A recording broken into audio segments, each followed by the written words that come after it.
성경에 이렇게 아름다운 문구가 있는 줄 아셨어요? 성경은 항상 간음하면 죽을지니라 이렇게 말하는 것만 알았어요? 막 무섭고 떨리고 막 엄격한 규율로만 우리를 다스리는 것처럼 생각하실 테지만 하나님은 참 달콤한 말씀으로 우리를 먹이시고 우리를 위로하십니다. 아가서는 그런 말씀 중에 하나예요. 우리를 초청하시죠. 9월 한 달은 저희가 하나님의 초청에, 그 초청이 뭔지 물론 말씀을 통해서도 한 달 동안 통해서도 우리가 알겠지만 하나님의 초청에 응하는 시간이 되기를 축복합니다. 제가 그런 의미에서 9월 오늘부터 이른비와 맞춰 우리나라 정부가 아주 우리 이른비 주제하고 너무나 비슷한 정책을 시행하더라고요. 아세요? 상생 소비 복권, 상생 소비 복권 들어보셨어요? 오늘부터 7일까지만 해요. 뭐냐면 시중에 소상공인들 또 뭐 자영업자들, 그러니까 대규모 마트 이런 데 빼고 우리가 흔히 재난 지원을 받는 대상, 우리 여기 뭐 성대시장 다 마찬가지면 전통시장 이런 곳에서 물건을 3만 원 이상 구매해서 그 영수증이 있잖아요. 영수증이 있으면 이걸 갖다가 핸드폰으로 사진 찍어서 상생소비 복권이라는 곳에 사진을 업로드하면 이것을 복권으로 추첨해요. 하여튼 우리 성도님들은 경건해가지고 돈에 관심이 없어요. 100만 원 1000명을 주고 50만 원 3000명을 주고 뭐 그런데요. 그래서 같이 가자, 같이 살자. 수해 때문에 어려운 사람들도 있고 코로나 때문에 어려운 사람들도 많은데 같이 가자 그러면서 오늘부터 7일까지 그걸 한다고 하네요. 제가 참 세상도 이렇게 같이 살려고 초청하고 함께 응하는데 얼마나 성도님들 오늘 이른비 나온 거 횡재죠. 횡재. 제가 좋은 소식 알려드렸습니다. 그러니까 오늘부터 꼭 3만 원 이상, 웬만하면 다 3만 원 이상 될 거예요. 물가가 너무나 올라가지고 과일 몇 개 사고 뭐 생필품 몇 개 사면 3만 원 이상 훌쩍 넘어요. 그거 샀을 때 영수증 반드시 받으세요. 영수증 안 받고 보통 그냥 버리러 갔는데 받아가지고 사진 찍어서 올리세요. 다 그 하나님의 복권이 될 줄 믿습니다. 그게 사실 세상이 말하는 상생이지만 하나님은 사실 우리에게 진짜 초청을 하셨어요. 함께 가자. 그 상생이 뭐냐? 오늘 말씀이에요. 예수님의 초청이죠. 오늘 10절에서 13절 말씀 있는 그대로 한번 볼까요? 있는 그대로 한번 읽어보죠. 10절에서 13절 시작. 나의 사랑하는 자가 내게 말하 이르기를 나의 사랑 내 어여쁜 자야 일어나서 함께 가자. 겨울도 지나고 비도 그쳤고 지면에는 꽃이 피고 새가 노래할 때가 이르렀는데 비둘기의 소리가 우리 땅에 들리는구나. 무화과 나무에는 푸른 열매가 익었고 포도나무는 꽃을 피워 향기를 토하는구나. 나의 사랑, 나의 어여쁜 자야, 일어나서 함께 가자. 아멘. 이게 우리를 부르시는 거예요. 함께 가자. 어디로 가자라는 말일까요? 당연히 하나님과 동행하며 동거하며 하나님의 열매를 맛보며 하나님의 그 삶에 우리에게 허락하신 기쁨들을 함께 누리자 이런 말씀이죠. 이게 추상적인 듯 보이지만 사실 그렇지 않아요. 이 아가서는 굉장히 내밀한 편지죠. 굉장히 내밀한 글이죠. 그래서 우리가 그냥 평범한 눈으로 바라보면 약간 좀 상스러울 수도 있고 와닿지 않아요. 더군다나 이제 세월에 인고의 시간을 30년, 40년 흘려보내신 우리 성도님들 입장에서는 이런 연애의 감정을 느껴본 적이 언제였을까요? 사실 없을 거예요. 이제 많이 배터리가 다 방전돼 버렸어요. 그래가지고 이런 아가서와 같은 이 주옥 같은 말씀들을 대하면 우리는 일단 감정으로 약간 좀 거북함이 들 수도 있어요. 그냥 뜬구름이에요. 뜬구름. 그래서 남에게 하는 얘기처럼 들려요. 이게 날 부르시는 건가? 근데 그렇지 않아요. 아가서는 굉장히 깊은 사실 사랑을 노래하고 있어요. 우리가 흔히 아가서에서는 그 솔로몬이 지은 아가서의 대상은 술람미 여인이라고 합니다. 술람미 여인. 술람미라는 이 고유명사가 수많은 어떤 사람들의 추측을, 그래서 이게 뭘 상징한다, 누구를 말한다 이렇게 말하지만 그건 그렇게 중요한 게 아니에요. 중요한 것은 솔로몬이 사랑한 여인이라는 거예요. 그럼 솔로몬이 사랑할 자격이 있는가? 여자가 1000명이나 되었는데 나쁜 놈 아닌가? 이렇게 말할지 모르겠지만 솔로몬이 그 전인지 후인지 정확하게 연대는 우리가 알 수 없지만 중요한 것은 솔로몬이 진짜 하나님을 사랑했던 때가 있다는 사실을 아시죠? 아시죠? 솔로몬이 진짜 하나님을 사랑했던 사람입니다. 그리고 그의 마음에는 숭고한 사랑이 있습니다. 그리고 그 숭고한 사랑을 이 여인에 대하여서 성경으로 남겼는데 이게 어떻게 성경일 수 있는가? 어떻게 이렇게 농밀하고 친밀한, 너무나 남녀 간에 우리나라 정서로는 이게 가능할까? 이렇게 생각할 정도의 편지, 글인데 사실 이게 굉장히 성경에서 가장 말하고 싶은 핵심을 담고 있다는 거예요. 사실 그 내용을 좀 살짝만 들여다보면 1절과 2절을 볼까요? 솔로몬의 아가라. 2절 시작. 우와, 내게 입맞추기. 오메 남사스러운 거 입맞춘대.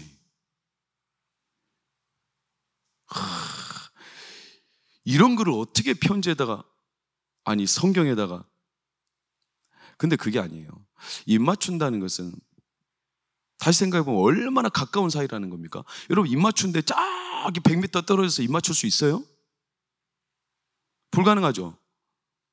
얼마나 얼굴과 얼굴을 맞대어서 그 사이에 뭐가 들어올 수 없을 만큼 아주 가깝고 내밀한 관계여야 가능한 사랑의 행동이죠.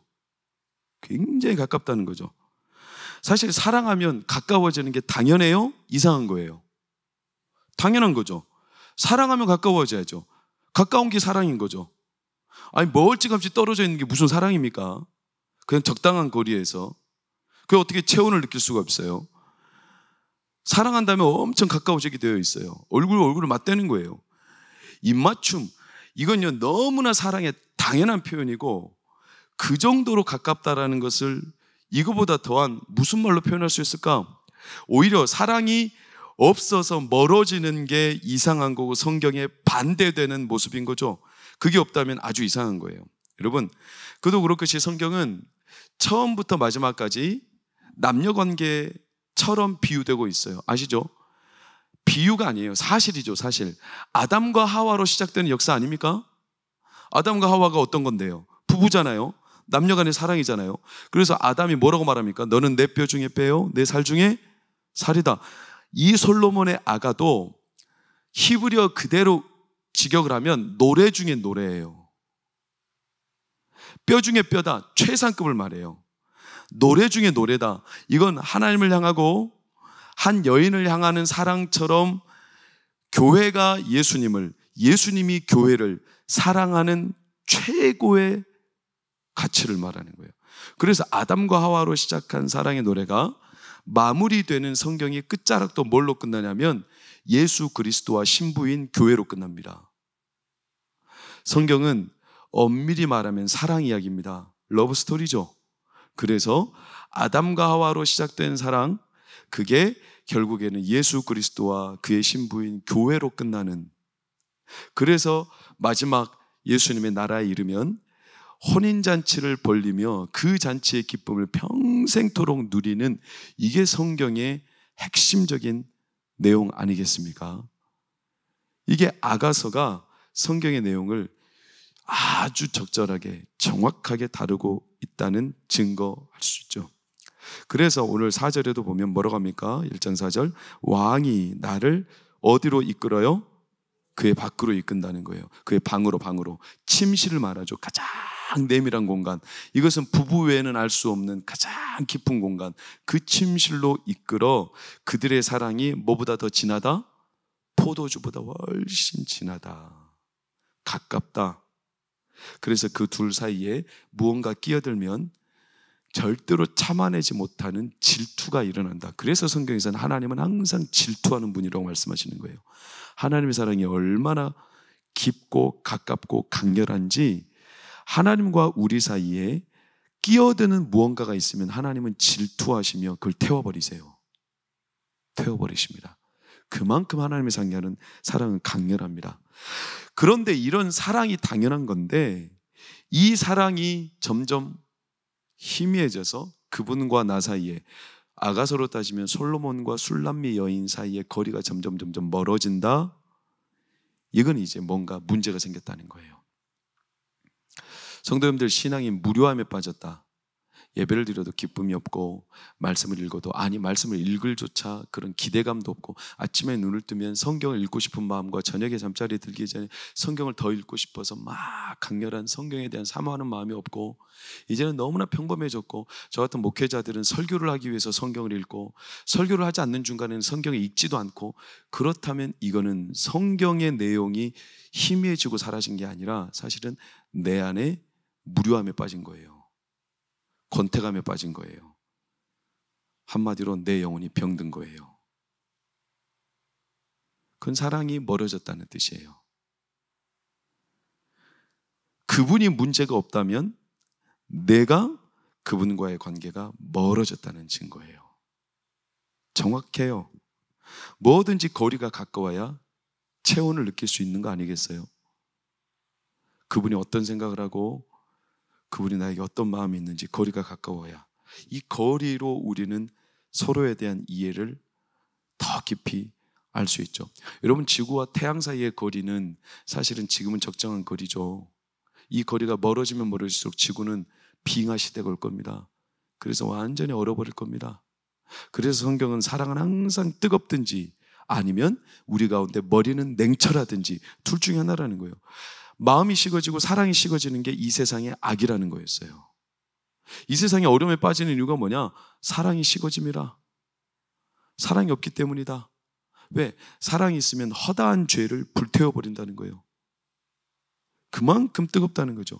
그런데 이 사랑이 성도들 안에 점점 희미해진다. 이걸 말하는 게 성경에서 우리를 향한 문제의 원인 아니겠습니까? 실제로 이 아가서를 오해하는 사람들이 많았습니다. 19금 얘기로 생각하죠. 우리 뒤에 아이들도 있는데, 너무나 내용이 소위 말하면 남녀 상렬지사, 어떻게 이런 걸 이런 내용 어떻게, 그래가지고 19금으로 여기면서 아가서를 성경에서 배제하려는 시도들도 많았습니다. 그것은 사실 잘못된 시선에서 온 건데, 그게 뭐냐면 헬라 철학의 영향이었어요. 헬라 철학은 영육을 분리시켜 생각하죠. 영혼은 깨끗하고 순결하고 선한 것이지만 육체는 더럽고 추하고 저급한 거다.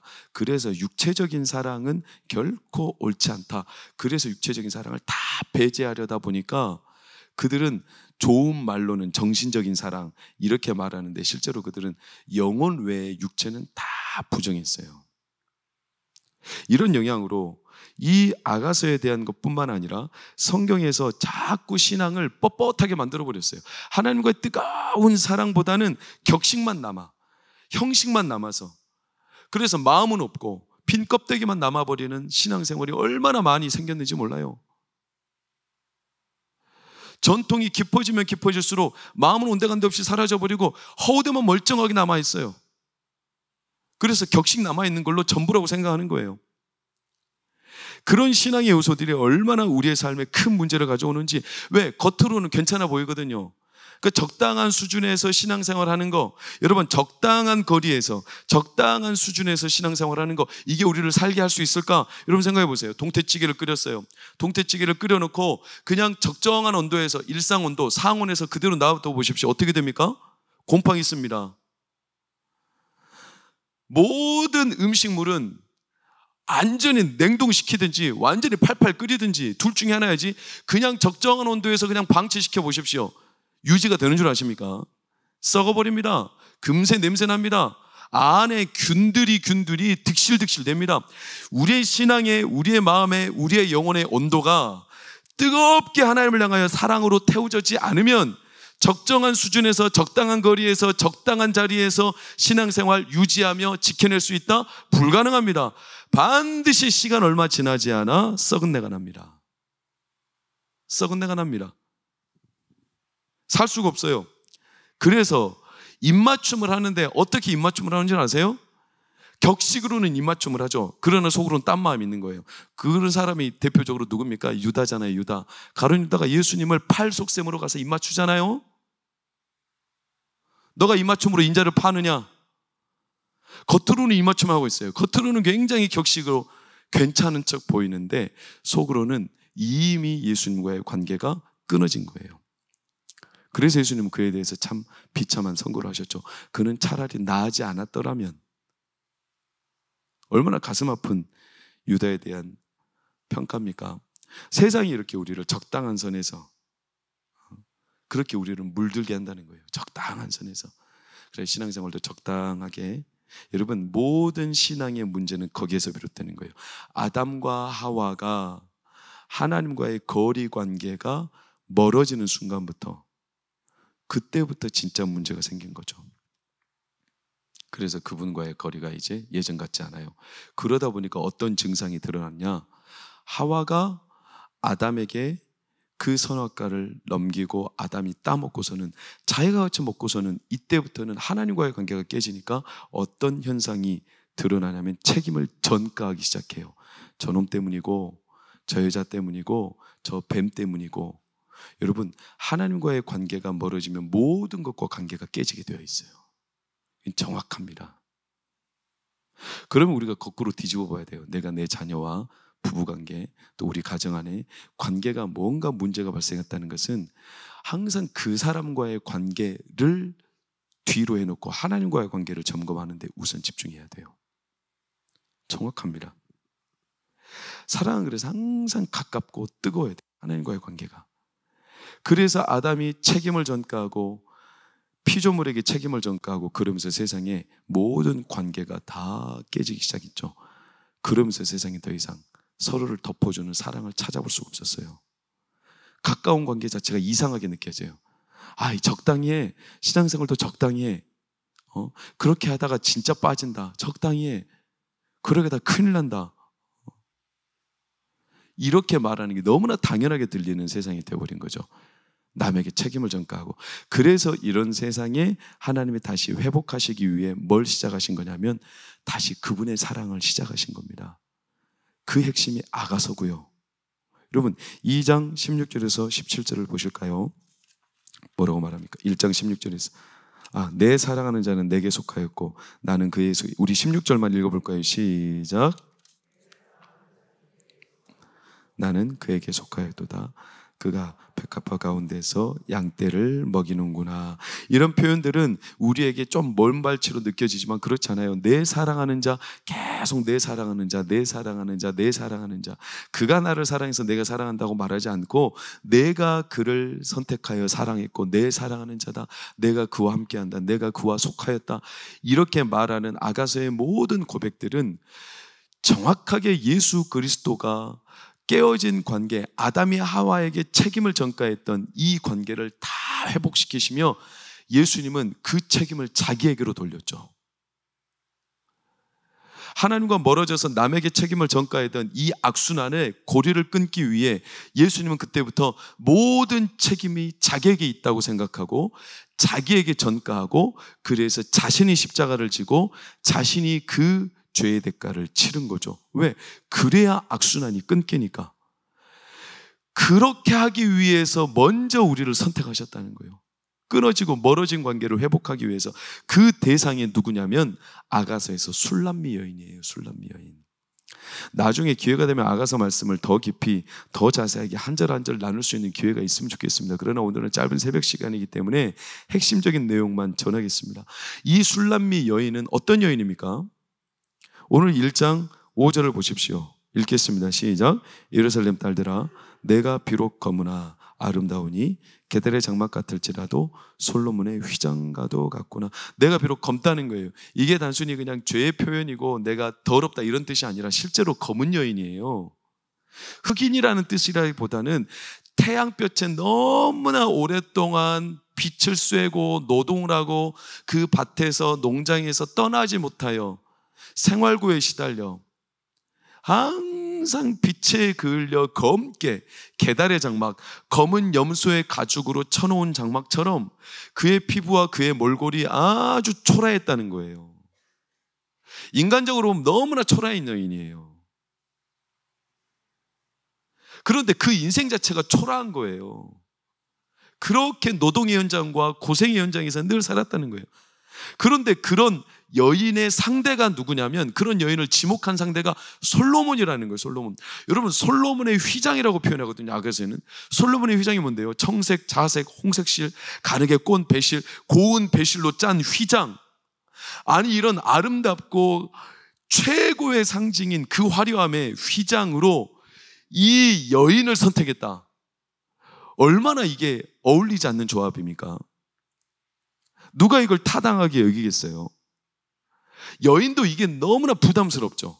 아니, 나같이 초라하고, 나같이 검고, 나같이 고생, 주름이, 몸에 검버섯이 이렇게 내 인생의 흔적을 말해주는 이런 참 초라하게 짝이 없는 여인을 그 휘장으로 환란하게 갖춰진 솔로몬 왕이 그를 선택했다. 이게 그냥 달게 받을 수 있는 사랑일까? 진짜 어려운 거예요. 그래서 성도들이 하나님의 사랑에 더 깊이 나아가지 못하는 때가 제법 많아요. 살다 보면 내 초라한 현실을 늘 보거든요. 죄책감이 많거든요. 그래가지고 하나님 앞에 그 사랑에 더 깊이 나가지 못하고 내 삶의 경계가 딱 정해져 있어요. 내가 어느 정도 노력을 하고, 내가 뭔가 보란듯하고, 내가 그래도 뭔가 하나님 앞에 내놓을 만한 게 있어야 들어갈 수 있는 우리 안에 본능들이 있어요. 본성인 거예요, 본성. 왜? 내 모습이 초라하기 때문에 하나님의 사랑을 받기에는 너무나 내 본성이 거기에 대해서 저항을 하고 거슬리는 거죠. 그런데다가 이런 여인을 선택하니까 사람들이 가만히 있겠어요? 어떻게 합니까? 장애물이 너무나 많아요. 6절을 보세요. 뭐라고 합니까? 6절. 내가 햇볕에 쬐어서 거무스름할지라도 어떻게 봐요? 흘겨보는. 사람들이 흘겨봐요. 흘겨보는 게 뭔데요? 옆 사람들이 흘겨보시죠.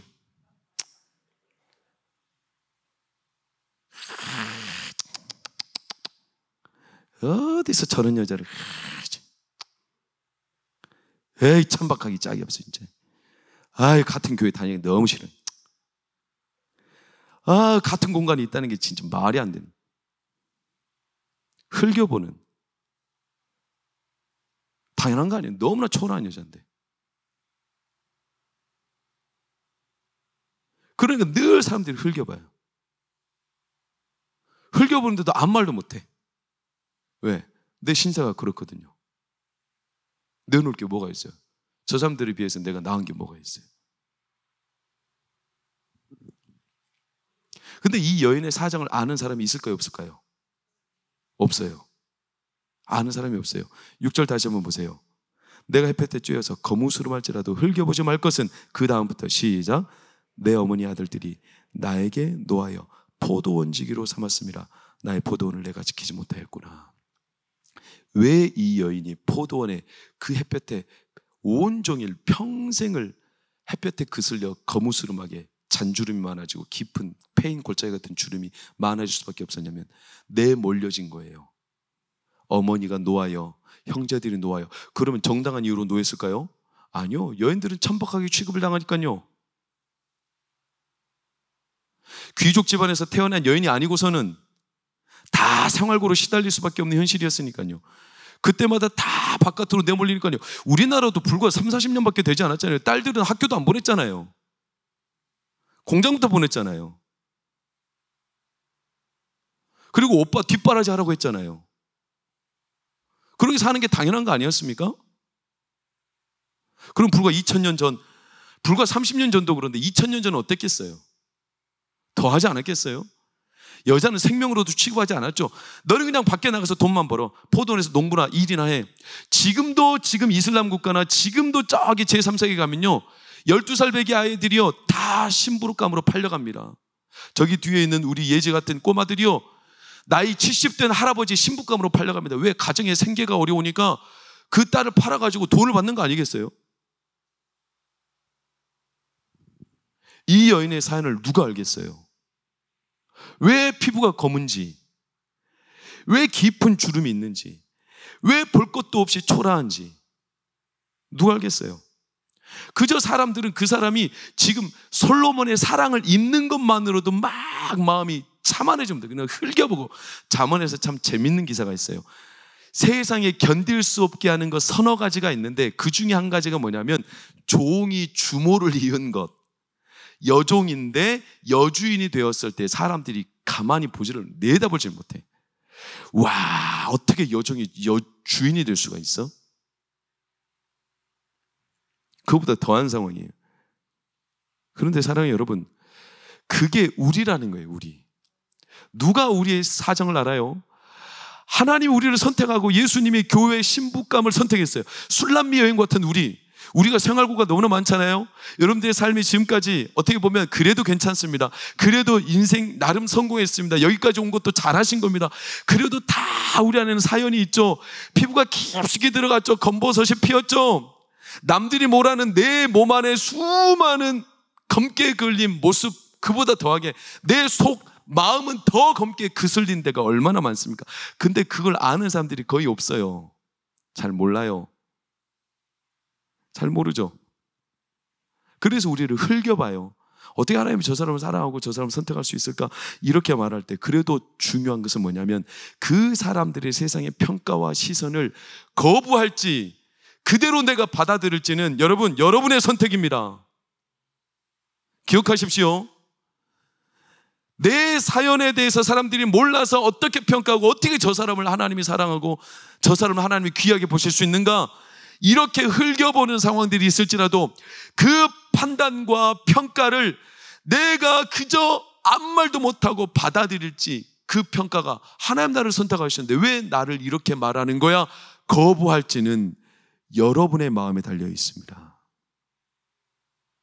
그리고 여러분, 가능하시다면 용기 내어 세상의 평가를 단호하게 거절하십시오. 왜? 솔로몬이 술람미 여인을 사랑했고 예수님께서 우리를 사랑하여 선택하셨기 때문에 그래요. 검게 그을린 우리를, 이런 형편에 처하여 하나님의 사랑에 늘 거리를 살 수밖에 없는 우리를 하나님이 애달봐서 우리에게 다시 그 사랑을 시작하기를 원하신 거죠. 여러분, 그렇게 되면 우리의 마음이 어떨까요? 내 처음에는 거북하고 부담스럽고 너무나 나에게 안 맞는 옷처럼 느껴져도 점점 우리의 마음이 바뀝니다. 안목이 바뀌죠. 안목이, 기준이 바뀌죠. 오늘 2장 9절 한번 보실까요? 2장 9절에 뭐라고 합니까? 2장 9절 시작. 내 사랑하는 자는 노루와도 같고 어린 사슴과도 같아서 우리 벽 뒤에 서서 창으로 들여다보며 창살 틈으로 엿보는구나. 정말로 부끄러워서 어쩔 줄 몰라서 그분 앞에 담대하게 들어가지 못해요. 노루가 이렇게 굉장히 약한 아주 초식 동물이잖아요. 노루하고 사슴은 좀 달라요.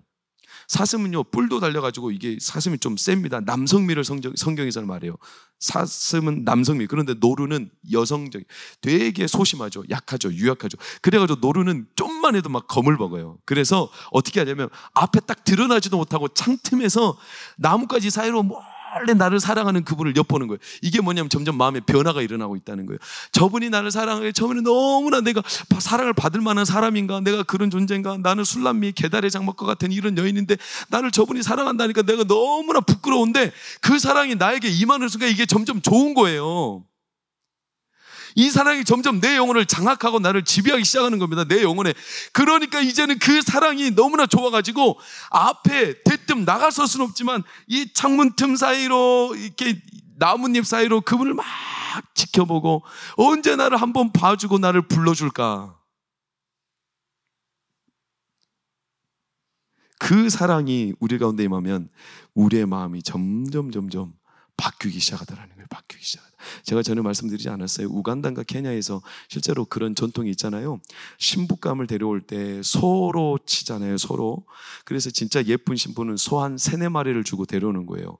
그래서 제가 신랑이고 이제 제가 지목한 여자가 있다. 그럼 그 아내를 데려오기 위해서 그 신부의 집에 가서 제가 소를 대신 지불하는 겁니다. 근데 진짜 초라하게 짝이 없는, 근데 동네에 결혼할 사람이 없어서 그래도 그 여자로 내 신부감으로 섰겠다. 그럴 때는 소 1마리, 이건 가장 사실 평균이 2-3마리인데 그래도 내가 선택한 여자. 근데 1마리는 정말로, 근데 그 동네에서 진짜 왜소하고 보잘것없고 초라하게 짝이 없는 여자, 아무도 선택을 하지 않는, 선택받지 못한 버림받은 여자죠. 그런데 그 여자를 추장의 아들이 선택했다는 거예요. 사람들이 막 흘겨보기 시작하고 뭔가 사건이 있는가, 이상하다 어떻게 추장 아들이 좀 머리가 헷가당한 거 아니, 이렇게 생각을 하는데 추장 아들이 보란듯하게 그 여인을 데려올 때 어떻게 했냐면 소 7마리를 그 신부감 집에다 준 거예요. 7마리를. 그런 난리가 났죠, 마을이. 근데 더 놀라운 건 뭔지 아세요? 점점 그 신부가 그렇게 앙상하고 초라하고 얼굴에 빛이 마르고 아무 아름다움도 없던 그 여인이 자신을 7마리, 그 마을에 유래 한 번도 없던 7마리 소를 대신 주고 산 역사가 없는 그 값어치로 자기가 신부가 되었을 때 여인이 자기에 대한 자존감이 높아지기 시작하니까요, 점점 얼굴에 빛이 나고 살갗이 윤택해지고 그 마을에서 두 번째 가라면 서러울 정도로 아름다운 여인으로 변해가더라는 거예요. 하나님이 그렇게 우리를 부르신 거예요. 7마리 암소요? 아니요. 하나님은 자기 아들 예수 그리스도를 내줬어요. 신부로 삼기 위해서. 내가 너를 얼마나 귀하게 여기고 내가 너를 얼마나 깊이 사랑하는지 이거를 모를까 봐 예수님을 내주셨다는 거예요. 사랑하는 여러분, 그게 우리예요, 우리. 그래서 우리는 너무 평범하고 평범하다 못해 초라한데 우리를 하나님이 늘 함께하고 싶다 하시는 거예요. 함께하고 싶다. 같이 가자. 같이 가자. 일어나 함께 같이 가자. 여러분, 내 삶에 열매가 없을까 이렇게 생각하시죠?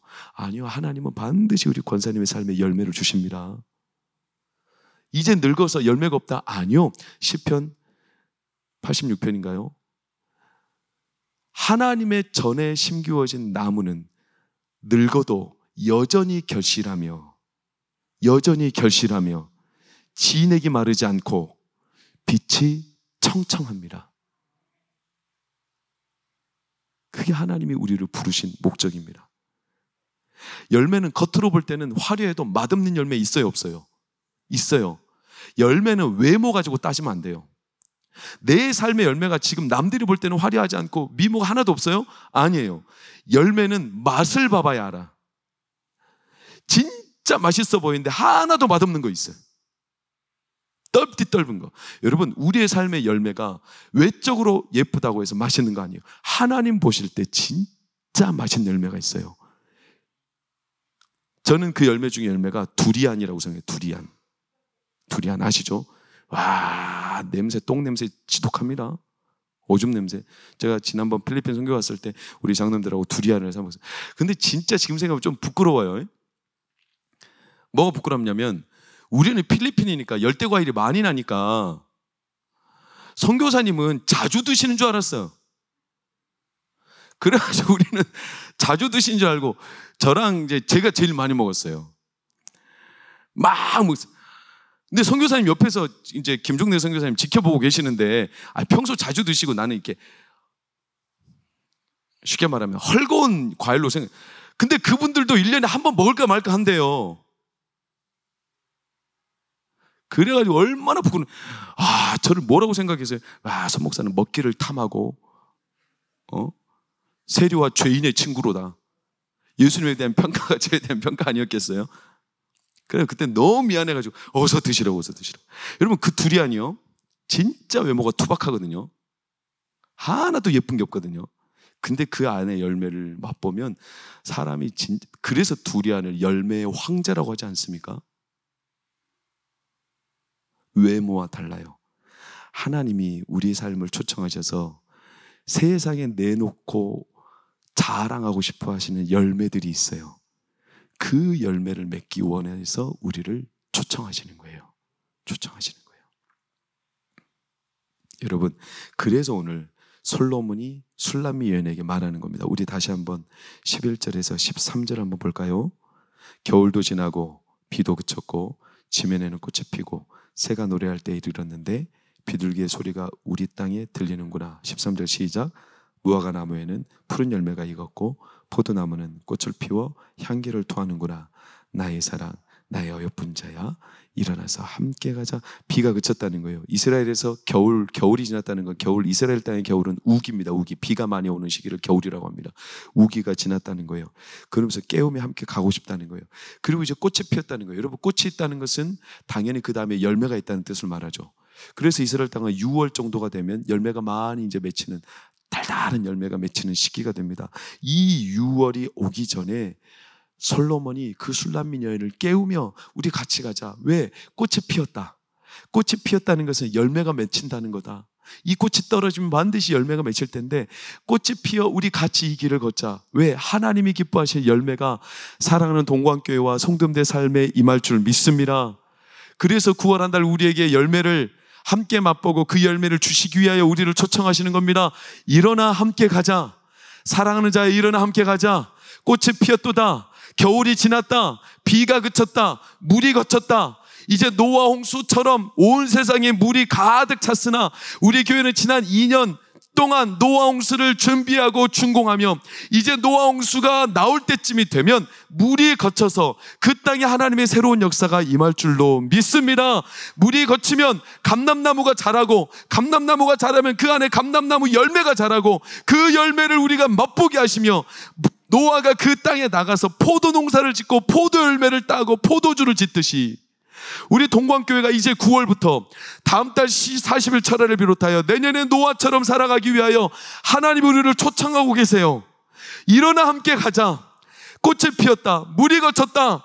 겨울이 지났다. 그러니 사랑하는 동광교회 성도들 함께 가자. 함께 가자. 이 열매를 함께 맛보자. 그리고 이 열매를 함께 누리며 나와 함께 평생을 함께 동거하자. 이 하나님의 초청을 9월 한 달 동안 여러분 하나님의 그 부르심에 기뻐하며 응하시기를 축원합니다. 그 길에 왜 고난이 없겠어요? 왜 장애물이 없겠어요? 나를 훌겨보는 눈이 왜 없겠어요? 그러나 남들의 판단을 거절하는 것은 내 선택이라고 그랬어요. 내가 거절하고 하나님이 나를 선택하고 나를 부르신 것을 늘 기뻐하며 즐거워하시기를 축복합니다. 무엇보다도 여러분 하나님 나를 부르시고 나를 통하여 열매를 맺는다는 사실을 믿으십니까? 믿으십니까? 여러분 믿음은 반드시 행동으로 나옵니다. 사랑은 거리가 가까워질 수밖에 없는 거예요. 사랑한다 하면서 거리를 멀찌감치 그건 사랑이 아닌 거예요. 내가 하나님을 진짜 믿는다면 믿기 때문에 그 행동을 하는 거예요.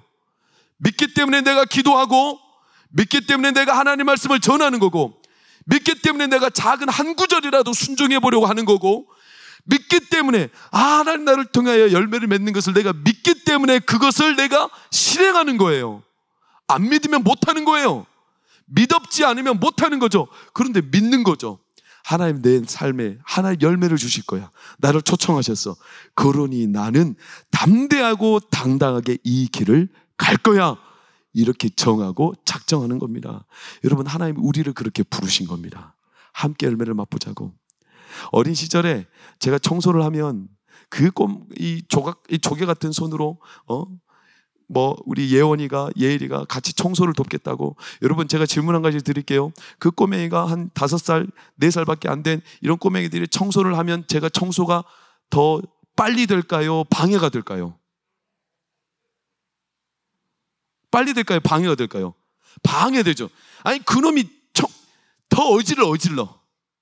집단에 청소한다고 더 막 엎어버리고 더 귀찮아.